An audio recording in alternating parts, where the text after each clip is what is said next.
ಬೆಂಗಳೂರಿನಲ್ಲಿ ಅತ್ಯಾಧುನಿಕ ಸಂಚಾರ ನಿಯಂತ್ರಣ ಹೇಗಿರುತ್ತೆ ನೋಡಿ. ನಿಮ್ಮ ವಾಹನ ಚಾಲನೆಯನ್ನು ಎಲ್ಲೋ ಕುಳಿತು ನಿಯಂತ್ರಣ ಮಾಡ್ತಾರೆ.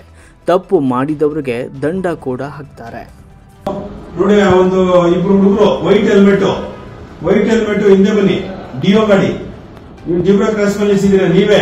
ಇದೇ ತಿರುಗಿ ನೋಡ್ತಾರೆ. ಸ್ಟಾಪ್ ಲೈನ್ ಎಲ್ಲಿದೆ ನೋಡಿ, ಸ್ಟಾಪ್ ಲೈನ್ ಎಲ್ಲಿದೆ. ಇನ್ನೊಂದು ಲೇಡಿ ನೋಡಿ.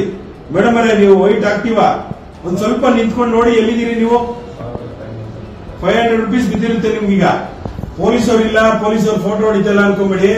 ಇವಾಗ ಎಲ್ಲಾ ಬೆಂಗಳೂರು ಸಿಗ್ನಲ್ ಅಲ್ಲಿ ಮ್ಯಾಕ್ಸಿಮಮ್ ಕ್ಯಾಮೆರಾ ಇನ್ಸ್ಟಾಲ್ ಆಗಿದೆ. ನೀವು ಪೊಲೀಸರು ಇರ್ಲಿ ಬಿಡ್ಲಿ, ತಾವುಗಳು ಟ್ರಾಫಿಕ್ ರೂಲ್ಸ್ ನ ಫಾಲೋ ಮಾಡಬೇಕು. ಫಾಲೋ ಮಾಡ್ಲಿಲ್ಲ, ಸಿಗ್ನಲ್ ಜಂಪ್ ಮಾಡಿದ್ರಿ, ಮೊಬೈಲ್ ಯೂಸ್ ಮಾಡಿದ್ರಿ, ಹೆಲ್ಮೆಟ್ ಹಾಕ್ಲಿಲ್ಲ ಅಂದ್ರೆ ನಿಮ್ಗೆ ಆಟೋಮೆಟಿಕ್ ನಿಮ್ಗೆ ಮನೆಗೆ ನೋಟಿಸ್ ಬರುತ್ತೆ. ಸುಮ್ನೆ ದಂಡ ಕಟ್ಟಬೇಕಾಗುತ್ತೆ. ಎಲ್ಲರೂ ಟ್ರಾಫಿಕ್ ನಿಯಮನ ಪಾಲಿಸಿ. ರಸ್ತೆಯಲ್ಲಿ ವೆಹಿಕಲ್ ಓಡಿಸಬೇಕಂದ್ರೆ ಯಾವುದೇ ರೀತಿ ಮೊಬೈಲ್ ಸೈಲೆಂಟ್ ಮಾಡ್ಕೊಳ್ಳಿ, ಮೊಬೈಲ್ ಯೂಸ್ ಮಾಡಬೇಡಿ, ISI ಇರ್ತಕ್ಕಂಥ ಹೆಲ್ಮೆಟ್ ಹಾಕೊಳ್ಳಿ, ಕುಡಿದು ಚಾಲನೆ ಮಾಡಬೇಡಿ.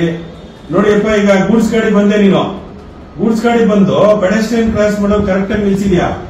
ಠಾಕೂರ್ ಅವ್ರಿಗೆ ಒಂದು ಫೋಟೋ ಹಾಕಿ, ಪ್ಲಸ್ ಹಂಗೆ ಅವ್ರಿಗೆ ಒಂದು ಅವೇರ್ನೆಸ್ ಮಾಡಿ, ಇಲ್ಲಿ ನಿಲ್ಸಬಾರ್ದು ಅಂತ. ಅವ್ರು ರೆಗ್ಯುಲರ್ ಓಡಾಡ್ತಾರೆ.